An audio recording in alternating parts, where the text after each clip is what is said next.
우리 할렐루야 샬롬하고 축복하는 인사합니다. 자, 수고한 사무엘부터 할렐루야 샬롬 샬롬 샬롬 샬롬 샬롬 샬롬 샬롬. 하나님 사랑합니다. 여러분 주 안에서 사랑합니다. 이럴 때 하나님께 사랑합니다 라는 고백 일주일에 한 번만이라도 제대로 하시기 바랍니다. 예, 쌓여서 여러분에게 복이 되고, 예, 항상 하나님께서 여러분들을 보호하시고 지키시는 형통의 길이 된다는 것을 잊지 마시기 바랍니다. 예수님이 없는 변론은 어떤 것인가? 오늘 말씀의 내용의 중심에 있습니다. 자, 하늘에서 시작된 기적이 땅에서 뭘로 임합니까? 성령의 능력으로 우리를 도와주심으로 인해서 우리가 능력을 받는다. 오늘 말씀이 변화산과 연결되어 있죠.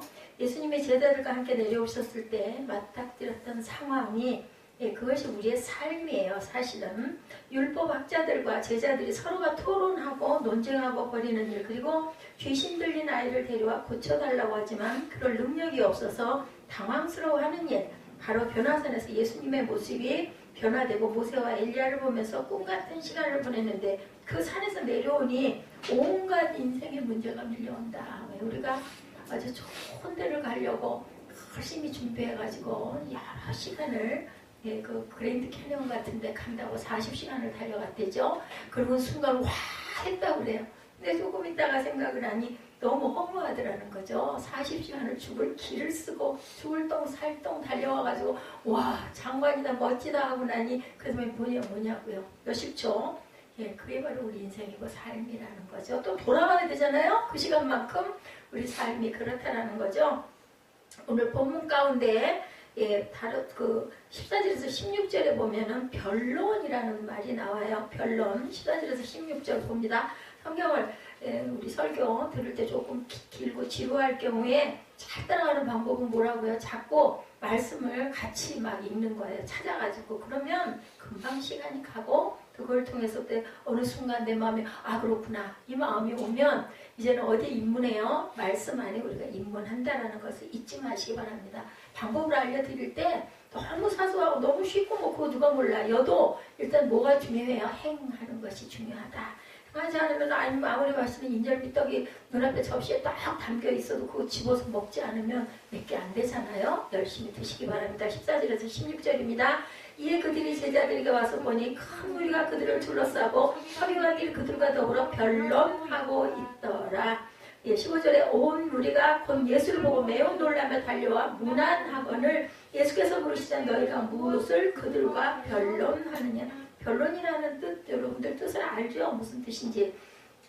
변론이라는 말이 잘 와서 안다. 이게 도대체 알긴 알겠는데 정확하게 표현하기 어렵다. NIV에 보니까 arguing이라고 표기가 되어 있습니다. 논쟁이라는 뜻이죠. 그 논쟁의 실체는 다음에 나오는 귀신 들린 아이의 병을 고치지 못한 일에 대한 논쟁이었어요. 오늘 본문이 그렇죠. 오늘 말씀은 변화산하고도 연관되어 있지만 이전에 제자들이 행하던 경험과도 연관이 되어 있는데 제자들이 예수님과 함께하며 많은 기적 귀신을 쫓아내는 것을 경험하고 직접 본인들도 행하기도 했어요. 그죠? 그랬는데 마가복음 6장 7절에 보면 12 제자를 부르사 둘씩 보내시며 더러운 귀신을 제어하는 권능을 주셨다. 이렇게 나타나요. 그냥 가게 한 게 아니라 권능을 주시고 가게 했다는 거죠.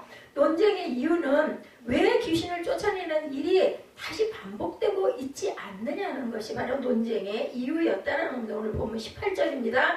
귀신이 어디서든지 그를 잡으면 거꾸러져 거품을 흘리며 이를 갈며 그리고 파래지는지라. 제가 오늘 본문을 읽으면서 저한테는 가슴에 강하게 받던 게 본문 이거 말씀 준비하면서 뭐 제가 안 읽었겠어요? 수도 없이 읽죠. 읽고 또 읽었는데도 그때는 몰랐는데 오늘 아까 여러분들과 같이 교독하면서 온 거는 귀신이에요. 귀신이 그렇게 농간을 부리고 귀신이 그죠? 그를 잡고 거꾸로 뛰었다.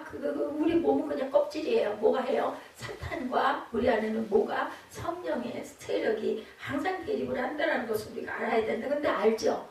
이거 사탄이야. 이거 성령이야. 이거는 바보가 아닌 이상은 다 압니다. 그죠? 내가 선생님의 제자들에게 내쫓아달라 하였으나 그들이 능히 하지 못하더이다. 선생님이 여기서 누구예요? 예수 그리스도를 가리키죠. 랍비죠. 못한다는 거죠. 예수님이 계시지 않은 상황에서 귀신 들린 자의 아버지는 예수님께 아들을 데려온 것이 아니라 제자들에게 데려와 내쫓아달라고 부탁을 했는데 그걸 못했다라는 얘기예요. 근데 왜 제자들에게서 이런 능력이 나타나지 않은 것일까? 제가 아까 기도할 때 아주 기도를 짧게 했어요. 왜냐하면 그 중보 기도하는 시간도 길었고, 그죠? 그런데 너무 기도가 길다 보면, 지루하다 보면 또 그것도 또 힘들 것 같아서 제가 기도를 할 때는 그냥 아주 중심적인 핵심 기도만 합니다. 사실은 오늘 기도가 유은종 집사님 기도 시간인 것 같아요. 그죠? 두 번째 주니까. 마음으로 사실은 아까 생각을 했어요. 에스 집사님한테 오늘 기도를, 대표 기도를 하라고 그러고 다음 주에 유은종 집사한테 기도를 하라고 그럴까 하고 봤더니 다음 주는 또 유은종 집사 생일이더라고요. 그것도 또 아니겠구나 싶어서 그냥 내가 그냥 기도를 간단하게 하고 넘어가야겠다라는 마음이 왔습니다. 내가 선생님의 제자들에게 내쫓아달라 하였으나 그들이 능히 하지 못하더라는 거죠. 제자들에게 내쫓아달라고 부탁을 했는데 안 됐어요. 이런 능력이 나타나지 않았어요. 단지 예수께서 변화산에 올라가 계셨기 때문일까? 예수님 안 계실 때 제자들도 이걸 했었으니까 권능을 주셨잖아요. 아까 우리 같이 읽었죠. 그죠? 18절에 귀신이 어디서든지 그를 잡으면 거꾸로 틀어 거품을 흘리면 간다라고 얘기를 했어요. 자, 그런데 왜 이것이 안 됐을까? 예수께서는 이 논쟁의 가운데 서서 제자들을 먼저 질책을 하십니다. 대답하여 이르시되 믿음 없는 세대여 합니다. 믿음 없는 세대여. 내가 얼마나 너희와 함께 있으며 얼마나 너희가 19절입니다. 참으려 그를 내게로 데려오라. 왜 내가 너희들하고 그렇게까지 있었는데도 그걸 못하니 그 귀신 들린 자를 내게 데려오너라. 지금 예수님의 말씀 누구를 향하고 있어요? 제자들을 향하여서 말씀을 하시고 조금 있다 등장하게 되는 아버지 믿음 없음이 아니라 누구? 제자들을 질책하시는 내용이에요. 그러니까 일반 성도와 사역자들은 이렇게 달라야 된다는 것을 여기서 또한 우리는 깨달아야 된다는 거죠. 그 단서는 얼마나 너희와 함께 있었으며 있습니다. 그렇게 오래 있었는데 3년 동안을 내가 너희를 그렇게 가르쳤는데 뭐 저같이 가르쳤겠어요? 예수님이 밤낮 없이 함께 먹고 자고 그죠? 계속 매일마다 기도하고 그렇게 가르치고 또 이적도 기사도 얼마나 많이 행했어요. 그런데도 도대체 너희들은 이러냐? 너무너무 안타깝다라는 거죠. 제자들이 지금 이 상황에서 귀신을 쫓아내지 못한 이유 뭐라고요? 믿음이 문제다. 제자들은 자신들의 경험을 믿음이라고 착각하고 있었던 것은 혹시 아니었을까?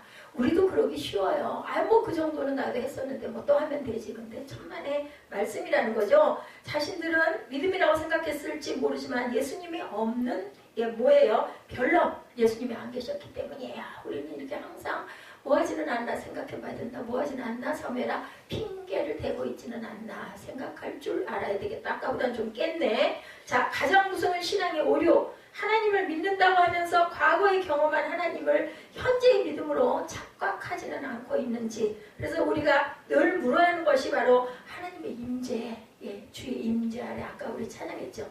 본문을 중심으로 제가 찬양을 이렇게 좀 짚는다고 짚습니다. 여러분들에게 오늘 기도에 대한 찬양도 나갔고 임재에 대한 찬양도 마지막 부분에 나갔죠. 주의 임재가 가장 중요하다. 요즘 신약에서 뭐라고 그래요? 성령이 임하게 해달라는 기도죠. 성령께서 동행하게 해달라. 우리 기도가 성령이 우리의 기도를 대신 빌어달라 이렇게 기도를 합니다. 그리고 하나님의 역사는 우리가 바라는 것이 이루어지는 것이 아니라 하나님의 인도하심을 볼 때 뭐예요? 순종하는 것이라는 걸 알아야 된다. 제일 기본적인 모델이 누구셨어요? 예수 그리스도죠? 싫었어요. 이 잔을 피할 수 있으면 피하게 해주시옵소서 했는데 그 뒤에 뭐라고 그래요? 내 뜻대로 마오시고 아버지의 뜻대로 하시옵소서. 뭡니까? 순종입니다. 믿음은 뭐에서 시작된다? 순종에서 시작된다. 오늘 말씀의 결론이 예수께서 하신 29절입니다. 제가 아까 기도할 때 이 기도 먼저 했죠. 이르시되 기도 외에는 다른 곳으로는 이런 종류가 나갈 수 없느니라 하시니라. 여러분들 어떤 간절한 소원이 있으시면요. 열심히 기도해보세요. 열심히. 그죠? 마음만 드시지 말고 계속 입술로 고백하면서 성경 말씀을 모아서도 괜찮고 그냥 내가 하고 싶은 기도를 열심히 해보세요. 그러면 하나님이 분명히 응답을 해주셔요. 목소리로 아니면 성경으로 때로는 찬양으로 그 가사가 옵니다. 저한테 본인들에게 제자들이 경험했던 것을 어느 순간 교만이 들어갑니다. 뭐 그 정도야 내가 늘 했었는데 이게 바로 교만인 거죠. 하나님을 의지하지 의지하지 않고 뭘 의지해요? 아, 나도 이만큼 했었는데, 그죠? 내 그 경험과 내 능력을, 내게 온 그 능력을 내 능력이라고 생각하고 의지한다. 인간들은 하나님의 역사를 경험하면 믿음이 자랄 것 같은데 자신이 경험한 것을 절대화하는 경향이 있어요. 이 정도 경험이었는데 뭐 이런 일이 아무것도 아니지 이런다는 거죠. 누가 뭔가 간증을 하면 아이 뭐 그런 거 뭐 허다하게 있는 일인데 이렇게 생각한다라는 게 문제라는 거죠. 때로는 그 경험이 자신의 자랑이 돼서 기도하지 않는 경우가 생기기도 합니다. 우리가 어때 지금 계속 기적의 이야기를 쭉 제가 달려가고 있어요. 언제까지 한다고 그랬어요? 연말이 넘어갈 수도 있겠다. 제가 이거 시작할 때 이렇게 말씀을 드리면서 요즘에 신약에 있는 부분들의 여기저기를 왔다 갔다 하면서 이게 설교를 하고 있죠. 순종이 이렇게 중요합니다. 뭐의 근간? 믿음의 근간. 그 믿음은 뭐예요? 하나님의 말씀이 바로 믿음입니다. 그것에 대한 순종. 기적이 순종에서 나온다면 순종은 신뢰하는 마음에서 나오죠. 순종과 신뢰는 같습니다. 믿음과 신뢰도 같죠. 결국 자신의 경험이 절대화되면 다른 사람의 이야기가 들어오지 않는다. 제가 정말 우리 교회에서 일어났던 작은 그 예지의 그 기쁨이죠. 근데 기쁨이기 전에 저는 하나님의 임재를 느꼈거든요. 그 마음이 제게 그래 강력하게 왔었거든요. 그거는 누가 알아요? 하나님하고 제가 알아요. 그러면 저는 그걸 어떻게 해요? 이것을 자꾸 전하고 싶어져요. 뭐 일부러가 아니라 얘기를 하다 보면 막 그 말이 계속 나오는 거죠. 한참 이 부분을 얘기를 하고 있었더니 아이고 바빠가지고 손님이어서 제 말이 길었다라는 얘기예요. 그래서 얼른 마무리를 해주고는 마지막 마무리를 문자로 해서 보냈습니다. 하나님의 임재를 이렇게 전합니다. 작은 교회든 큰 교회든 큰 역사든 작은 역사든 하나님은 항상 우리와 동행하신다라는 것을 나는 정말 나타나고 싶었어요. 여기서도 나오죠. 예수님도 기도 외에는 이라는 말은 우리가 어떻게 하나님 앞에 서 있느냐 문제예요. 뭐예요? 기도밖에는 없어요. 기도는 뭐에서 나와요? 신뢰와 순종에서 나온다라는 것. 그것이 내가 원하는 것이 아니라 하나님의 뜻이 이루어지는 것을 우리는 받아들여야 된다. 때로는 내 뜻대로일 때도 있지만 내 뜻과는 전혀 다른 곳에서 일어나기도 한다. 때로는 정말 나는 그걸 바라지 않았는데 어떤 다른 것들이 일어나요. 그럴 때 우리는 정말 순종하고 싶지 않을 때가 많습니다. 그런데요, 시간이 많이 지나고 나서 딱 뒤돌아보면 아, 그게 바로 하나님의 뜻이었구나. 왜요? 우리는 바로 깨달지 못할 때가 많아요. 왜냐하면 우리 믿음이 그만큼 짧기 때문이에요. 세월이 많이 흐른 다음에 뒤돌아보면 아, 그게 하나님의 섭리였어. 어머, 그래서 그런 일들이 있었어. 어머, 그랬구나. 저는 이상하게 교회 가면은 그렇게 목사님들이 그렇게 좋았어요. 내가 모르는 그런 목사님들도 어느 교회든 어렸을 때도 그냥 목사님이란 분이 너무 좋았어요. 전도사님이란 분이 너무 좋았어요. 성경 말씀을 읽으면 너무너무 좋았어요. 그리고 가끔 가다가 여러분들은 제가 막 뭐 물어보거나 그죠? 그 본인을 얘기하면서 어떠세요? 하고 물어보고 하면 싫어하잖아요. 근데 저는 안 그랬어요. 저를 막 불러가지고 물어봐요. 목사님들이 그런 경우 많아요. 지금 제가 그런 걸 다들 싫어하고 피하고 하니까 되도록이면 눈도 안 마주치고 설교를 또 뭐 분량이 많고 하다 보니까 짧게 끝내드리는 걸 좋아하니까 열심히 달려가더라고 그냥 가고. 그리고 또 그걸 깨달아 아는 사람은 금방금방 알아듣고 연세가 많으신 분들이 많지 않기 때문에 그냥 중심을 그렇게 놓고 가고 있지만 근데 저는 어렸을 때부터 청년이 돼서도 그랬고 나이가 들어서도 그랬고요. 목사님이 저보다 젊을 경우에도 그 목사님이 그렇게 아버지 같고 그렇게 엄마 같고 그렇게 좋았어요. 그리고 저를 불러가지고 뭘 물어보고 그러시면 너무너무 기뻤어요. 너무너무 황송했어요. 너무 막 고개를 숙이면서 그냥 아주 뭐 천사의 얼굴이 됐겠죠. 그렇게 좋아했어요. 저는 그게 바로 성령이 나에게 임재하고 계셔. 몰랐어요. 그때는 왜 그래? 그냥 높은 분이니까 저는 굉장히 높게 봤거든요. 얘가 목사가 되고 나니까 진짜 아무것도 아닌데 사람으로 보면 다 똑같고 아무것도 아닌데 제가 바라봤을 때 그 목사님들은 전도사님들은 대단한 분같이 우리 왜 그 옛날에 지금 학생들은 안 그렇지만 초등학교 딱 들어가면은 선생님들이 막 화장실도 안 갈 것 같고 저는 그랬거든요. 그랬던 것처럼 저는 목사님들이 그렇게 구별되신 분으로 되게 거룩한 분으로 대단히 높은 분으로 나는 도저히 그 근처에 가지도 못할 것 같이 고개를 들지도 못. 그래서 늘 다닐 때 교회를 가면은 이렇게 하고 다녔어요. 이렇게 다 바라보고 이거 못했어요. 그랬더니 하나님이 이렇게 결론은 이렇게 하나님의 말씀을 계속 저는 너무너무 기분이 없는데도 불구하고 제가 아까 차를 중간에 앉아 그러면 안 되는데 우리 영상 시간도 예배 시간이거든요. 그러면 안 되는데 왜 이렇게 주일날은 아침부터 오늘은 새벽부터 그죠? 온몸에 힘이 막 다 들어가고 힘이 다 빠져가지고 죽겠는데 차를 못 마신 거예요. 근데 너무 목은 갈증이 나고 이 목이 탁 막히는 느낌이 나서 힘도 좀 나야 되겠고 그래서 제가 차를 한 잔을 마셨습니다. 그럴지라도 새벽 예배 우리 사무엘은 졸고 앉았고 그죠? 너무너무 안타깝고 그런데도 저는 그냥 막 설교를 하다 보면요 그 설교에 제가 빠져가지고 소리가 막 커져요. 그리고 막 빨라져요. 막 그 열정이 생겨요. 하나님이 그래서 그릇으로 쓰시는구나 라는 생각을 제가 합니다. 그리고 목회는요 많은 사람만 기르는 것만이 목회가 아니라는 것도 제가 요즘에 굉장히 깊이 깨닫습니다. 한 사람을 향해서라도 아니면 때로는 아무도 없어도 누구는 있어요. 저는 있잖아요. 제가 입술로 고백하면서 제가 은혜를 받고 제가 깨달음을 받습니다. 그러니까 하나님이 제가 부족하다 보니까 이렇게라도 세워가지고 변화되게 하시려고 아직은 부족한 부분이 많으니까 하늘나라 갈 날이 가깝잖아요. 이제 저희들은 나이가 든 사람들은 근데 남녀노소 그게 문제가 아니에요. 하나님께 가는 사람들은 순서가 없어요. 누구만 아세요? 하나님만 아시죠. 그래서 오늘 여기 본문에서도 귀신의 정체에 대해서 이렇게 얘기하고 있는데 귀신이라는 단어가 그렇게 제가 자꾸 각인이 되더라. 아 귀신의 농간이구나.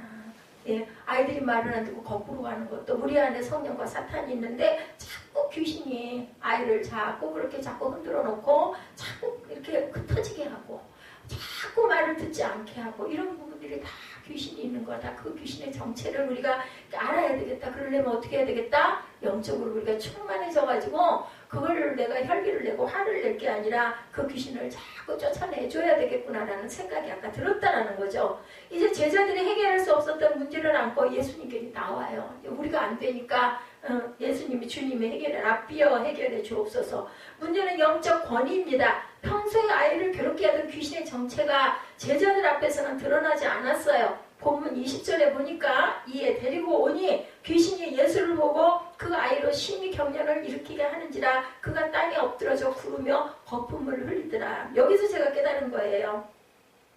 데리고 오니 귀신이 예수를 보고 곧 그 아이로 심히 경련을 일으키게 하는지 누가 그랬다고요? 귀신이 사람이 그런 게 아니라 귀신이 예수님 앞에 오니까 그 아이가 땅에 엎드리며 구르며 거품을 흘리더라. 귀신이 이렇게 만들었다라는 거예요.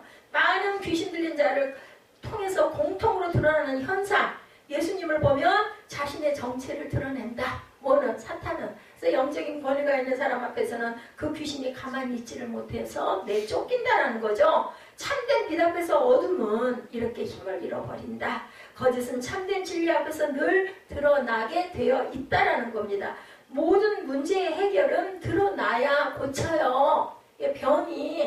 병들면 안 되죠. 근데 어쩔 수 없이 내가 어떤 증상이 생겼을 때 저도 이번에 병원에 오랫동안 다녔지만 중요한 것은 그걸 찾아내는 게 제일 중요해요. 알아야 뭔가 드러나야 그걸 고칠 거 아니냐는 거죠. 그래서 요즘에는 병원에 가면 진찰이고 뭐가 중요한 게 아니라 그냥 딱 본인 얘기 들어보고 몇 가지 검사를 하고 나서 말씀을 드리겠습니다. 이런 순서로 가더라고요. 그전에는 우리 병원에 가면 어땠어요? 청진기 되고 그죠? 가슴 진단도 하고 앞뒤로 두들겨 보기도 하고 그런데 요즘에는 병원 가면 그런 거 다 필요 없더라고요. 뭐 조그만한 이런 내과 같은 데 가면 뭐 감기 왔다 그러면 목 안에 뭐것도 뿌려주고 뭐 목이 부었나 이거 확인하려고 입도 열어보라고 하지만 태안병원 갔더니 그거 다 소용없더라고요. 그냥 무조건 얘기 들어보고 그래서 진단서 보고 검사하겠습니다. 검사해야 돼. 왜냐하면 증거를 봐야 그 다음에 그분을 어떻게 고칠 것인가를 알기 때문이라는 거죠. 이렇게 문제를 해결하려면 그 문제가 드러나야 된다. 그래서 귀신이 떨고 그렇게 요동을 치죠.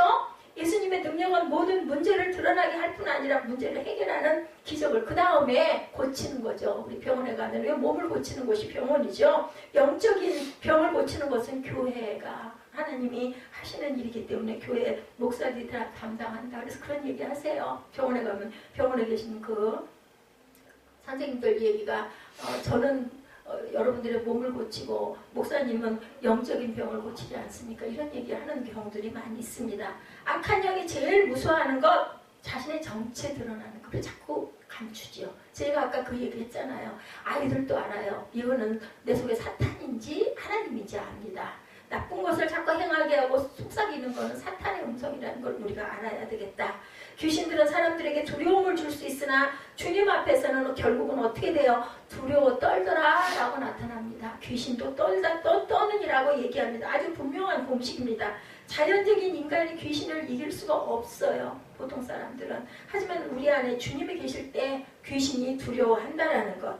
문제는 귀신이 두려운 가운데 최후의 발악을 마지막까지 하는 거죠.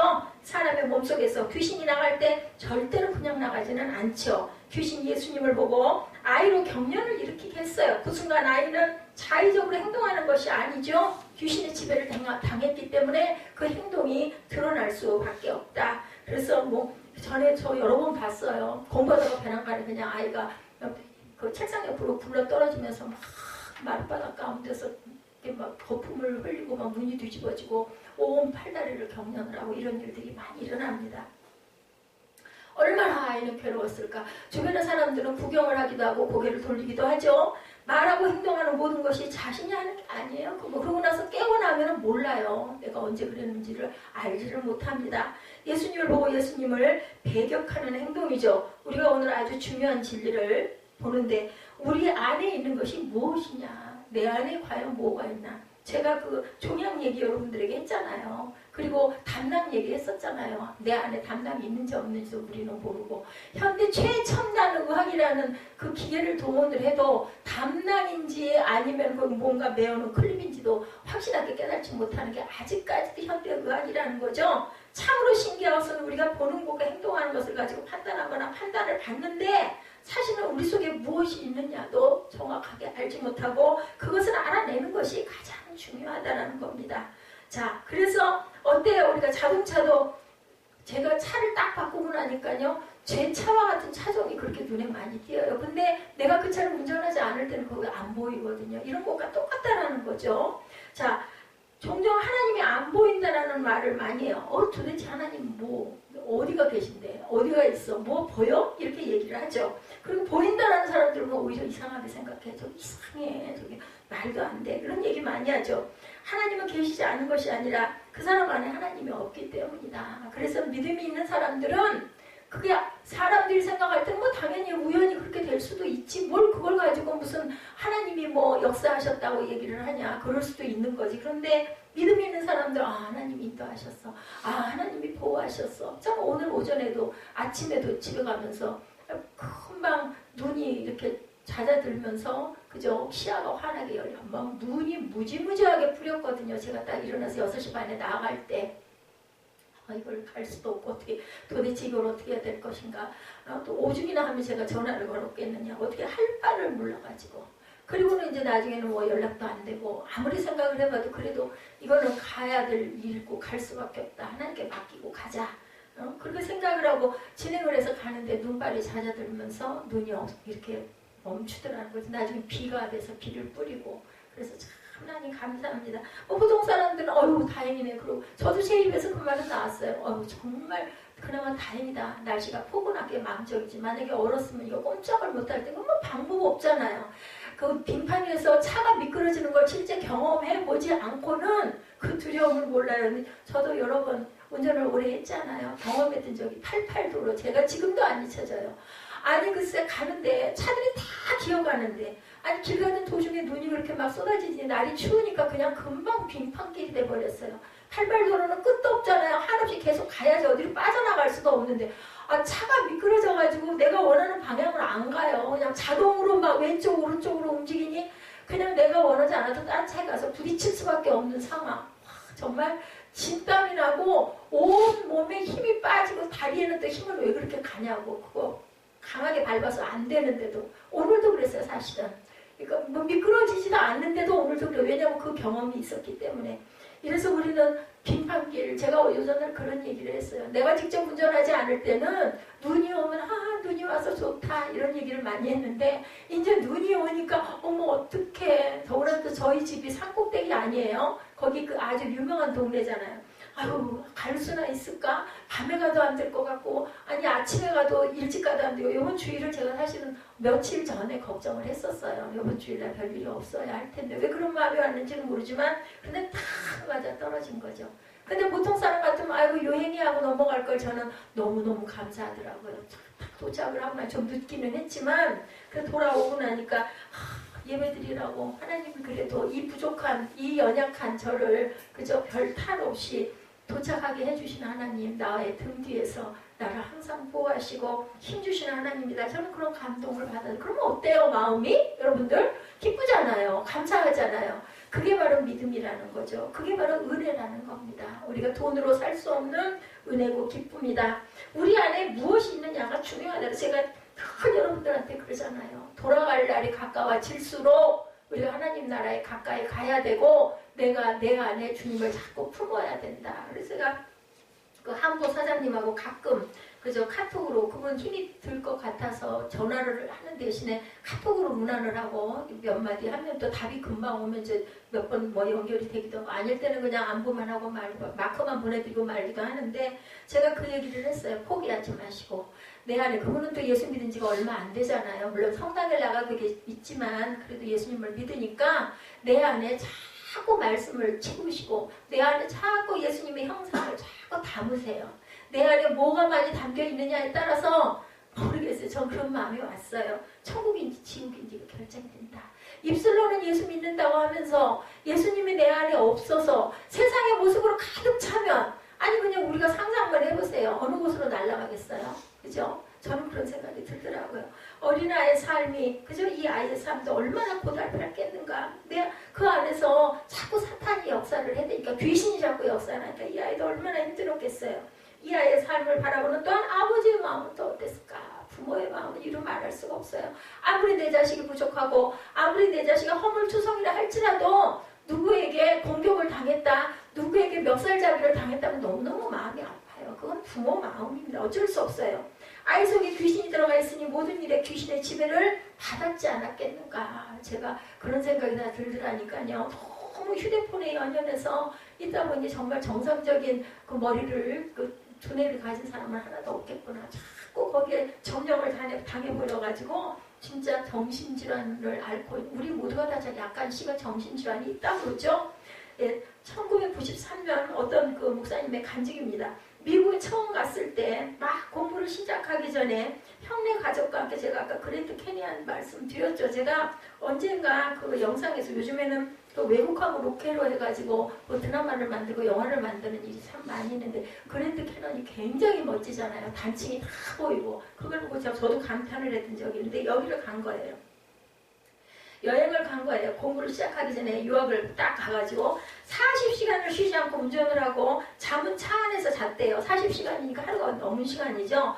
그래서 그랜드 캐니언에 도착을 했고 정말 그 장관에 감탄을 했다고 합니다. 그런데 15분쯤 그렇게 경치를 보고 났더니 이제 더 볼 게 없는 거예요. 너무 좋아, 너무 멋져, 입이 벌어져. 결국은 뭐예요? 뭐야 이거 40시간을 달려 잠을 거기서 자고 겨우 15분의 간격을 위해서 잠도 못 자고 40시간 운전을 했고 돌아갈 때도 또 그렇게 운전을 해야 된다. 예, 참 미련하게 그 시간을 달려왔다는 생각을 해봤다라는 그런 이야기가 올라와 있더라고요. 운전하는 시간을 즐기지 못한 거죠. 그래서 예, 누구도 못 따라가는 건 즐기는 사람은 못 따라간다고 그러잖아요. 그죠? 그래서 본인의 직업을 즐기는 직업을 가진 사람들 참 복된 사람이라는 생각을 합니다. 운전하는 시간을 우리가 즐겨야 되겠다. 제가 설교를 목도 아픈데 목이 굉장히 약해졌어요. 근데 이제 주일은 더더군다나 이제 예배를 두 번을 움직이다 인도를 하다 보면은 사무엘아 이거 좀 가라. 그러다 보면은 너무 목이 아파요. 그런데도 어때요? 자, 얼마나 그 부분을 전달하려고 애를 쓰는 거죠. 우리 인생을 보면 가슴에 무엇을 품고 사느냐가 굉장히 중요하다. 그죠? 악한 영이 우리 속에 있는 것이 정말 불행한 것은 그 삶이 내내 악하다는 거. 악한 영이 있는 거. 성령이 있으면 어때요? 화나죠. 분노도 일어나죠. 때로는 뭐 원망도 하죠. 그렇다 할지라도 그 다음에 어떤 마음이 드냐면 아유 내가 이래서는 안 되지. 아유 내가 이렇게 하다 보면 내 안에 악이 가득 차게 될 텐데 이러면 안 되지. 나를 바꾸려면 나를 위해서 그걸 용서하고 잊어버려지지는 않아요. 그렇지만 그 사람 입장이 돼서 생각을 하면서 그 사람도 어디선가 어떤 영향으로든 이런 부분들을 깨달을 때가 있겠지라는 생각으로 이 부분을 그 분노를 털어버려야 된다는 것. 그래서 용서는 누구를 위한 것? 나를 위한 것이다. 오늘 본문의 말씀을 통해서 이 아버지를 꾸짖고 제자들을 질책하시는 주님의 말씀에 초점을 한번 맞춰봅니다. 무엇을 하실 수 있거든 이란 말에 그죠? 예, 그런 말씀이 나와 있습니다. 할 수 있거든, 그죠? 이 말을 통해서 불신앙 이전에 간절함이 있어야 되겠다. 그리고 예수께로부터 언제부터 아이가 이렇게 뒤에 변해는 물음에 어려서부터라는 대답을 보니 힘겹게 살아온 아버지와 아들의 삶이 아까 이어령 박사, 이민아 목사님 그 부분에 그 간증 잠깐 보셨잖아요. 내가 정말 지성의 사람이고 그 지성을 열심히 사람들에게 기가 막힌 책들을 많이 쓰고 했는데 내 딸에게 내가 그 사랑을 주지 못했구나라는 그런 마음이 있었다고 그러죠. 그래서 그 불신앙 안에 간절함이 들어왔는데 예수께서 언제부터? 어려서부터. 그럼 어려서부터 이 부모가 그 아이를 그 불편한 부분, 부족한 부분을 온전하게 해결해 주지 못했다라는 부분이 있다라는 겁니다. 아들이 낳고자 하는 소망이 있기는 했는데 그동안 했던 수많은 수고가 헛되었다라는 실망감, 그죠? 이런 부분도 컸을 것이다. 예수님을 바라보며 가지는 소망과 더불어 그동안 해왔던 모든 수고에서 경험한 실망이 교차를 하는 겁니다. 그래서 무엇이든지 할 수 있거든 이라는 이야기를 했다라는 거죠. 할 수 있거든.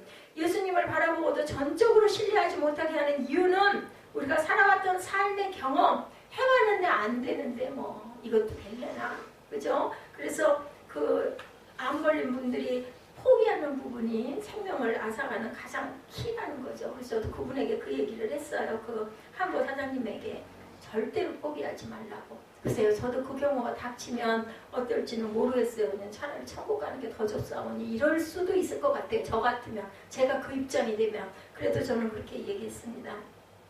제자들이 아들을 고치지 못하는 것을 보고 논쟁이 일어난 것도 그렇게 쉽게 포기할 수 없었던 아버지의 마음이 있기 때문 아닐까. 아버지는 그 아들을 고쳐주고 싶어요. 어린 아들이니 오죽했겠어요. 우리가 나이가 이렇게 많이 들어도 그 부분에 간절함이 있는데, 그죠? 아니 부모가 나이가 예를 들어 7순이 되고 8순이 됐다 한들 질병에 걸렸어요. 그러면 자식이 돼가지고 아이고 얼른 그냥 아프니까 그러지 말고 얼른 가셔요. 소리가 나오겠냐고요. 어떻게든 고쳐야지요. 어떻게든 해보셔야죠. 이런 말이 나온다는 거죠. 근데 하물며 이 아이는 어린 아이예요.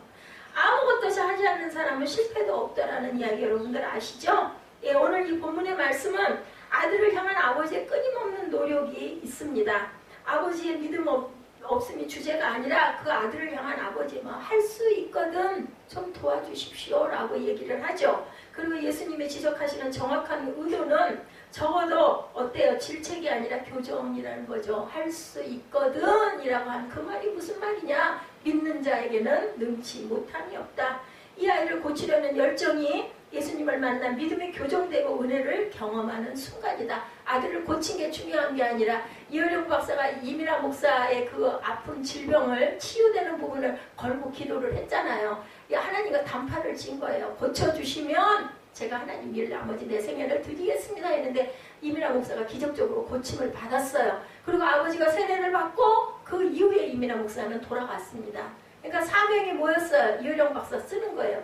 탈순잔치 하셨더라고요. 요즘 날 제가 영상으로 잠깐 봤습니다.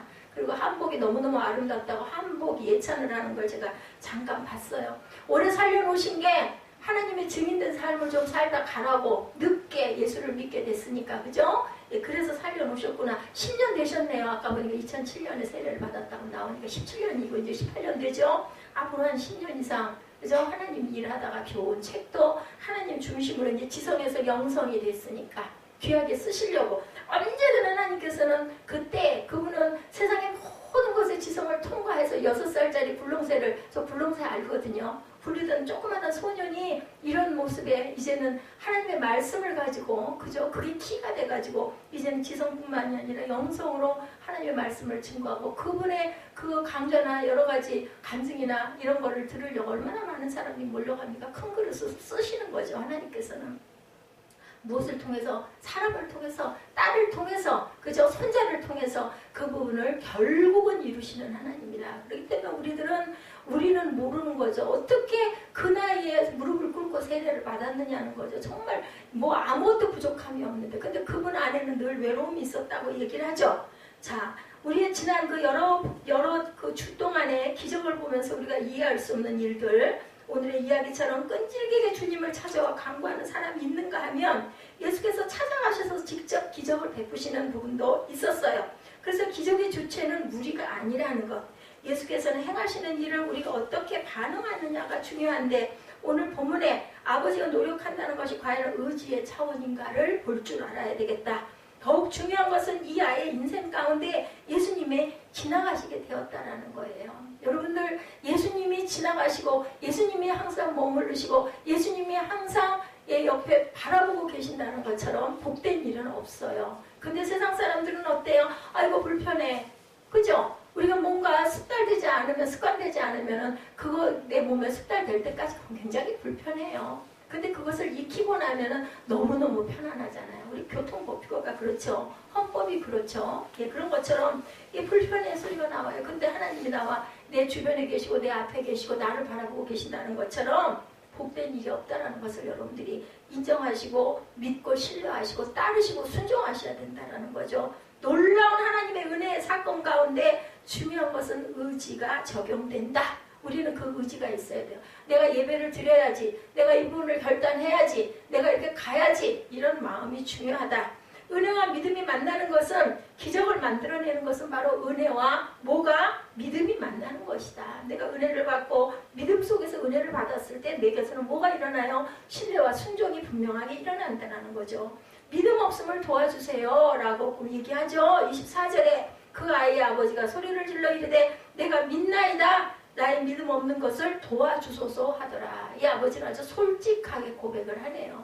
내가 믿긴 믿는데, 믿는다는 말인데 입술에서만 나오는 거니 믿음 없음을 믿음 있음으로 도와달라고 솔직하게. 그래서 우리 아이들이 핑계대면 밉잖아요. 근데 잘못했어요 하면 할 말이 없어요. 이 녀석 그럼 다음에 그러지 마 이렇게 하고 마는데 자꾸 핑계를 대면 야단이 점점 더 크게 쳐지는 거죠. 문제의 발단이 된 귀신 들린 자의 아버지가 예수님께 요청하는 부분이죠. 24절이 할 수 있거든 고쳐달라고. 예수님 이 아비의 믿음 없음에 대하여 그때 질책하시죠. 믿음에는 만일이 없다. 믿는 자에게 능치 못함이 없다. 할 수 있거든이 무슨 말이에요? 그래서 여기서 나왔어요. 아들을 살리고자 하는 간절함에도 아버지에게 믿음이 없다는 증거는 할 수 있거든이라는 말 속에서 느껴졌다. 이 아버지에게 예수님은 유일한 방법이 아니라 많은 길 중에 하나로 생각하는 거죠. 사실 우리 삶에서 가장 많이 범하는 오류 가운데 하나가 할 수 있거든이에요. 될 수만 있다면. 그죠? 이런 얘기를 많이 한다는 거죠. 여지를 절대로 남겨놔서는 안 된다. 소위 말하는 상대주의는 관용을 신조로 합니다. 서로 신앙의 문제로 싸우지 말자는 거죠. 하나님께로 가는 유일한 길을 주장하지 말고 많은 길이 있음을 인정을 해라. 그래서 요즘에는 불교도 뭣도 이슬람교도 다 하나야. 결국 가는 건 하늘나라야. 이렇게 생각하면 이래서는 안 된다는 거죠. 인간의 본성이 많은 길이 있으면 만족하지 않고 또 다른 길을 찾는다는 거죠. 믿음이란 상대적인 것은 절대 아닙니다. 상대적이어서는 안 되는 거. 상대평가, 절대평가 여러분들 아시죠? 믿음은 그래서는 안 된다. 또 다른 여지가 있다면 믿음이 역사하지 않습니다. 예수께서 아버지의 간절한 마음을 보시고 교정하고자 하시는 일이 있었다면 믿음에 대한 올바른 태도는 아니었을지 우리가 봐야 된다. 아버지가 예수님을 향해 부르짖었던 그것이 믿음이 아니었다는 것을, 예수님을 그의 인생의 많은 선택 가운데 하나로 믿는 것이 아니라 유일한 해결자 되심을 믿으라는 것을 말씀하고 있다는 것.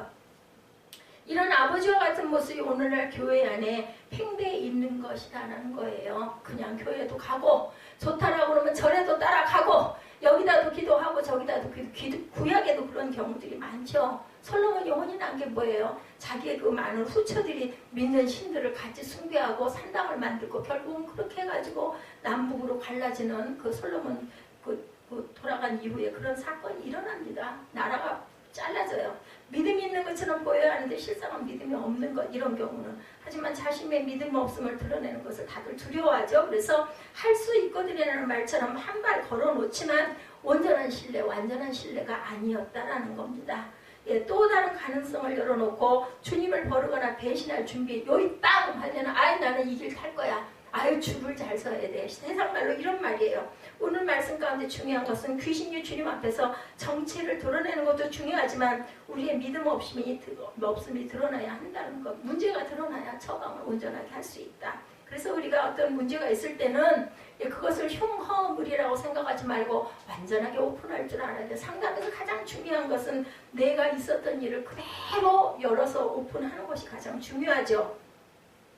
그래서 우리가 항상 예수님 앞에 나온 아버지의 가장 큰 축복은 그의 믿음 없음을 정확하게 드러냈다. 솔직하게. 그리고 주님의 꾸짖음에 절망이 아니라 소망이 생겼다는 것이 중요해요. 야단 맞으면 어떻게 우리 시쳇말로 아이들 말로 뭐라 해서 쪽팔려서 어떻게 했는데 그 쪽이 필요가 없다라는 예수님 앞에서는 말을 안 하고 가려도 예수님은 꿰뚫어서 알고 보신다라는 거죠. 이민이 틀리죠. 소리 질러 자신이 주님께 나와 부탁한 것이 믿음이 아니라 하나의 요행이었음을 깨닫게 되었을 때 곧바로 주님께 소리 질러 부탁합니다. 믿음 없는 것을 도와주시옵소서. 성령이 임하게 해주옵소서. 이 얘기예요. 쉬운 말로 믿음은 우리의 의지에서 나오는 것이 아니라 하나님께로부터 나오는 선물인 때문인 거죠. 우리가 잘 아는 에베소서 2장 8절에 믿음은 우리에게서 오는 것이 아니라 하나님께로부터 오는 선물이라고 말씀하고 있습니다. 선물은 우리가 하는 게 아니죠. 우리가 한 것에 대한 대가가 아니라 그것을 주는 분의 마음이에요. 선물이라는 것은. 그것을 우리가 뭐라고 얘기해요?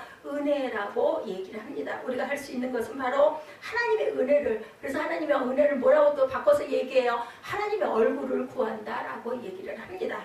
우리의 믿음 없음을 도와주소서. 우리가 항상 생각할 때 이 믿음 없음을 도와주소서 하고 기도해야 되는데, 곡성이라는 영화, 이 영화를 혹시 여러분들 혹시 보거나 줄거리를 보신 분 계신지 모르겠는데요. 굉장히 논쟁이 많았던 영화였습니다.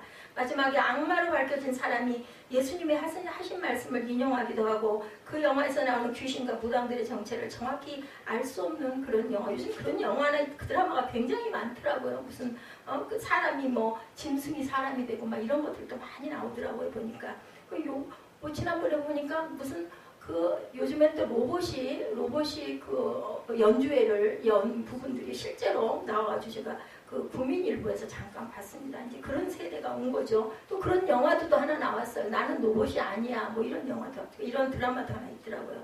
곡성이라는 곳에서 계속해서 일어나는 살인사건, 그리고 난무하는 소문, 결국 마지막 주인공의 딸이 귀신에 들려 가족들을 죽이려고 할 때 그 마을을 지키는 무명의 귀신인지 수호신인지 한 여자가 나타나 주인공에게 닭이 3번 울기 전에 집에 들어가지 말라, 이런 성경에 나오는 구절과 비슷하죠? 그 순간 주인공에게 심각한 문제가 생깁니다. 이 영화의 내용이에요. 지금 자신의 앞에서 말하는 무명의 이야기를 들을 것인지, 아니면 빨리 집에 들어가서 딸과 가족을 구하라는 그 역할을 맡은 박수무당의 말을 들을 것인지, 이걸 갈등하는 거죠.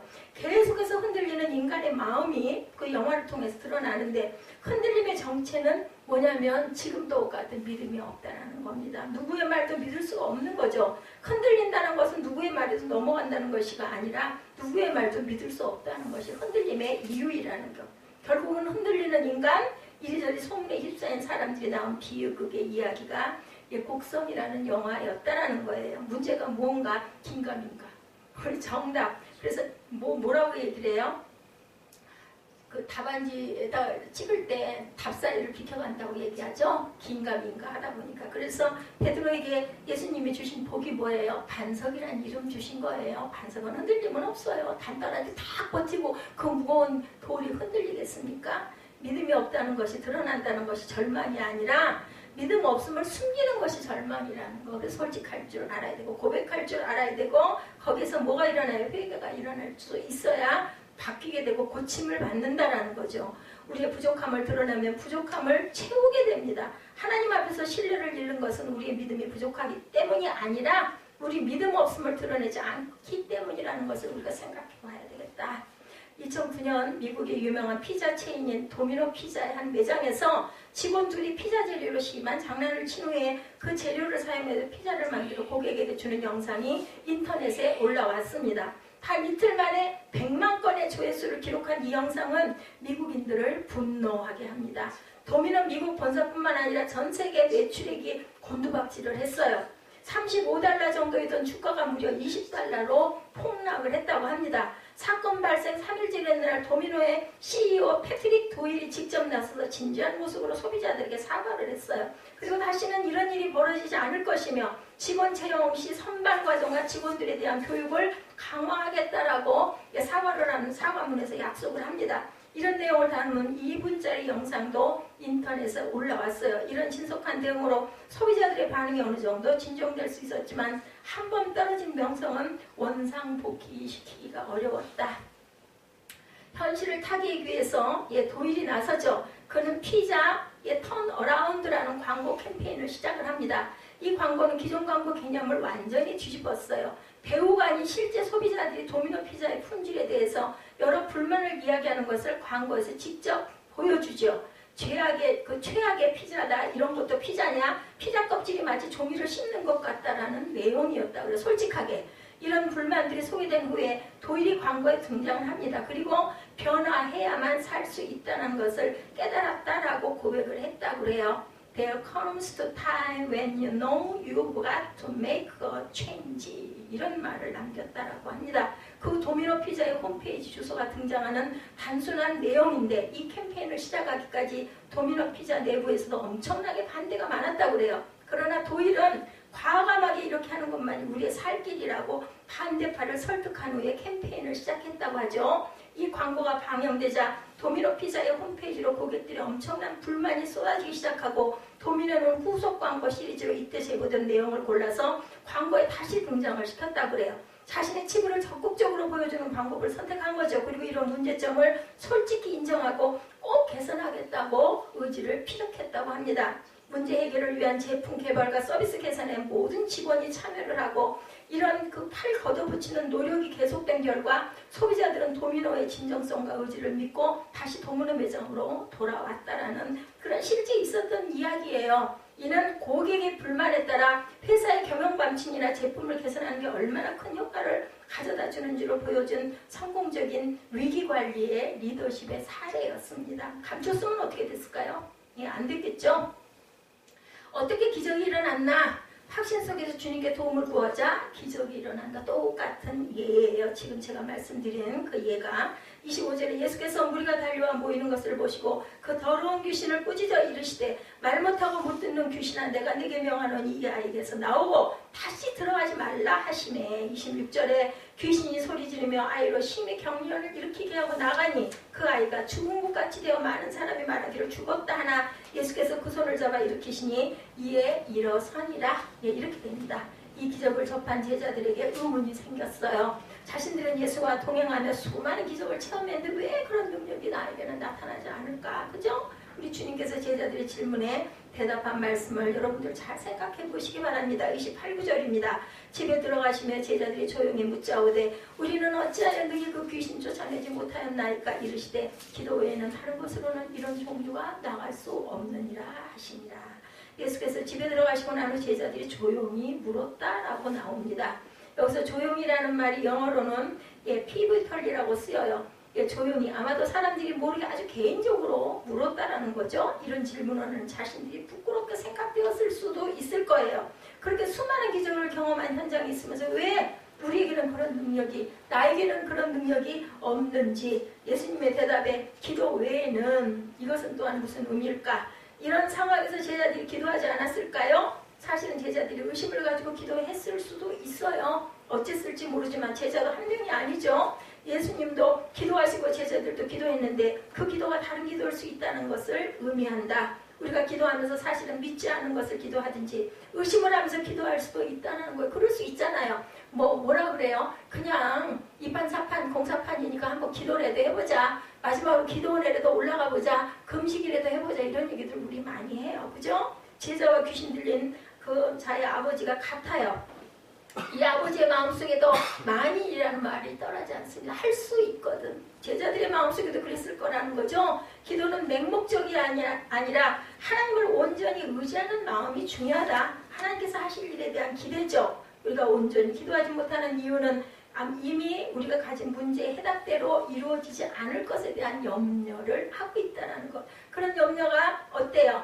가장 힘들죠. 그래서 이런 그래야 행복합니다라는 책에 소개된 그 이야기에 보면 하나님 알아서 하세요. 저는 신방을 싫어합니다. 이 목사님이 지은 책이에요. 그런데 어떤 목사가 그런 얘기를 하더군요. 그 책 안에 나온 내용입니다. 신방을 안 하는 목사가 목사인가? 네, 신방 안 하는 목사는 목사가 아니죠. 그래서 그분은 그 책을 쓰신 분의 얘기예요.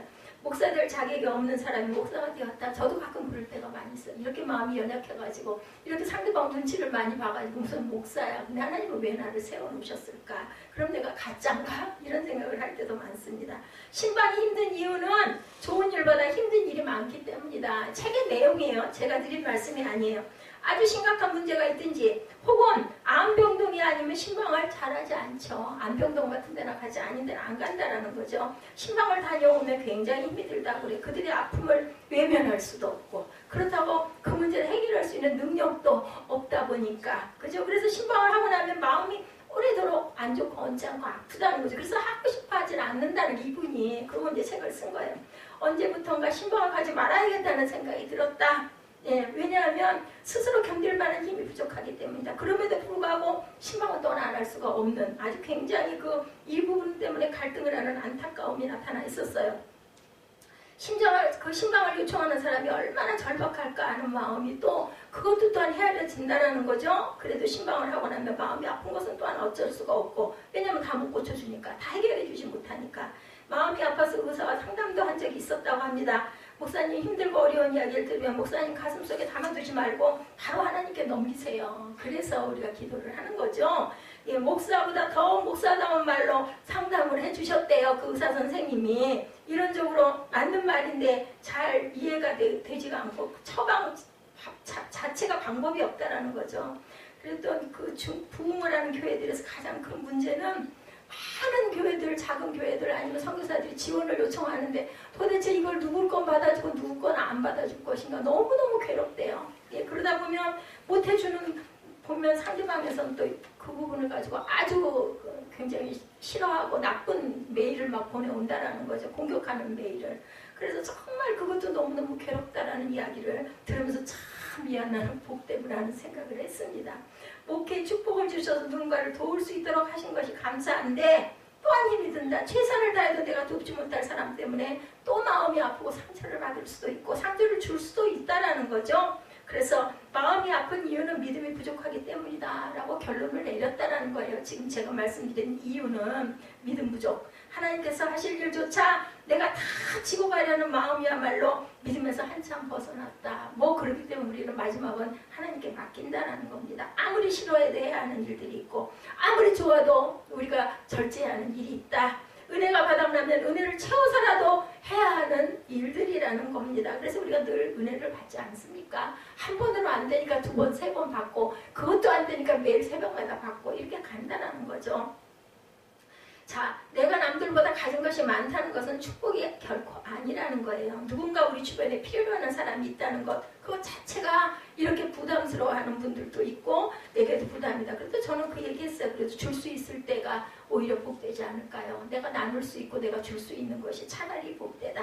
자, 그래서 좀 믿음을 위해서 기도해야 되겠다. 하나님 알아서 하세요. 이렇게 기도했다고 합니다. 19절, 20절, 21절, 22절 쭉 봅니다. 대답하여 이르시되 믿음이 없는 세대여 내가 얼마나 너희와 함께 있으며 얼마나 너희에게 참으리요 그를 내기로 데려오라 하시매 이에 데리고 오니 귀신이 예수를 보고 곧 그가 이르심이 경련을 일으키게 하는지라 그가 땅에 엎드러져 구르며 거품을 흘리더라. 예수께서 그 아버지에게 물으시되 언제부터 이렇게 되었느냐 하시니 이르되 어릴 때부터나이다. 귀신이 그를 죽이려고 풀과 물에 자주 던졌나이다. 그러나 무엇을 하실 수 있거든 우리를 불쌍히 여기사 도와주옵소서. 예수께서 이르시되 할 수 있거든이 무슨 말이냐 믿는 자에게 능히 하지 못할 일이 없느니라 하시니 곧 그 아이의 아버지가 소리를 질러 이르되 내가 믿나이다 나의 믿음 없음을 도와주소서 하더라. 예수께서 무리가 달려와 모이는 것을 보시고 그 더러운 귀신을 꾸짖어 이르시되 말 못하고 못 듣는 귀신아 내가 내게 명하노니 그 아이에게서 나오라 다시 들어가지 말라 하시매 귀신이 소리 지르며 아이로 심히 경련을 일으키게 하고 나가니 그 아이가 죽은 것 같이 되어 많은 사람이 말하기를 죽었다 하나 예수께서 그 종을 잡아 일으키시니 이에 일어서니라. 자, 29절 이르시되 기도의 다른 것으로는 이런 종류가 나갈 수 없느니라 하시니라. 오늘 본문 전체의 내용입니다. 기도가 우리가 바라는 것이라면 늘 의심이 듭니다. 왜냐하면 우리가 바라는 것에 대한 확신이 우리에게 있는 것도 아니기 때문에 하지만 우리가 온전히 하나님을 신뢰한다면 담대하게 기도하게 될 것이고 하나님께서 행하실 일에 대하여 전적으로 신뢰하게 됩니다. 그래서 내 뜻대로가 아닐지라도 우리는 순종하게 된다는 거죠. 우리를 지으신 하나님께서 우리의 삶에 최선을 행하신다는 것을 우리가 믿어야 된다. 내 마음에는 도대체 이게 왜 이래? 왜 맨날 이래? 이런 생각이 들지라도 하나님께서는 내게 가장 좋은 것을 결국은 주실 것이라는 걸 신뢰하는 마음이 되어야 된다. 기도는 우리가 원하는 대로 되는 것이 아니라 하나님의 뜻이 이루어지는 것이라면 하나님께서 행하실 것이기 때문에 우리는 이렇게 기도해야 된다는 거죠. 하나님 낫게 해주세요 라는 문제는 우리가 바라는 방식이 아닌 하나님의 방식을 고쳐주실 것이라는 것을 믿어야 된다. 너희는 가만히 있어 내가 하나님 됨 알지어다. 시편 46편 10절이죠. 이스라엘이 출애굽해서 홍해를 만났을 때 모세가 뭐라고 말했어요? 출애굽기 14장 14절에 야훼께서 너희를 위하여 싸우시리니 너희는 가만히 있을지니라. 홍해가 갈라지는 것, 애굽의 군사들이 이스라엘을 쫓아오다가 물에 합쳐 수장당하는 것, 그 어느 것 하나도 이스라엘 백성들이 예상할 수 있었던 일이 아니다. 저는 그게 보이거든요. 여러분들도 보일 줄로 믿습니다. 근데 어떻게 알았겠어요? 홍해가 갈라질 걸 사람들이 생각이나 했겠어요? 어떻게 저기를 건너가겠느냐고요. 그 깜깜하죠. 절망이죠. 그런데 하나님께서는 물길도 갈라주시고 열어주셨다는 겁니다. 우리가 예상하는 방법이 아니에요. 하나님의 방법은. 이제 하나님을 믿고 기도했으면 뭐라고요? 가만히 있으라는 거예요. 기도했으면. 믿고 구한 것은 뭐라고요? 받은 줄로 믿으라는 얘기입니다. 자, 이제부터는 하나님이 진행하신다라는 겁니다. 기적이 뭔가 우리 인생의 문제 가운데 하나님의 방식이 임하는 것이 바로 기적입니다. 오늘 말씀 가운데 우리는 귀신이 예수님 앞에서 정체를 드러내고 쫓겨간 것을 기록하고 우리가 읽었지만 우리가 예상한 방식이 아니에요. 그죠? 단지 주님 앞에서 일어난 기적을 우리가 보고 듣고 알게 되었다는 것. 자, 여러분들에게 저와 여러분에게 어떤 기대가 생깁니까? 뭐가 문제일까? 우리 인생의 문제 가운데 우리가 믿음으로 온전히 주님께 맡기고 기도했다면 잠잠히 기다릴 줄 알아야 된다. 믿음의 눈으로 흔들리지 말고 하나님께서 우리를 위해 싸우시는 것을 보아야 되겠다는 거죠. 이 믿음의 이야기가 바로 우리 신앙의 간증이고 이것 자체가 기적이다. 그것을 믿고 내 눈에 보이지 않는 것을 믿나이다 하는 것 자체가 기적이에요. 여러분들의 그 지혜로 여러분들의 지식으로 뭐가 보이세요? 안 보이잖아요. 근데 말씀처럼 믿나이다 라고 잠잠히 기다릴 수 있는 마음이 되는 것도 기적이라는 것을 잊지 아니하시는 2017년 마무리하시면서 걸어온 길을 뒤돌아보시면서 하나님의 기적이 내게 임했었나를 기대하시고 바라보실 줄 아는 영적인 눈이 뜨이시는 저와 여러분 되시기를 주님의 이름으로 축복합니다. 우리 결단하시고 축도의 예배를 마치도록 하겠습니다.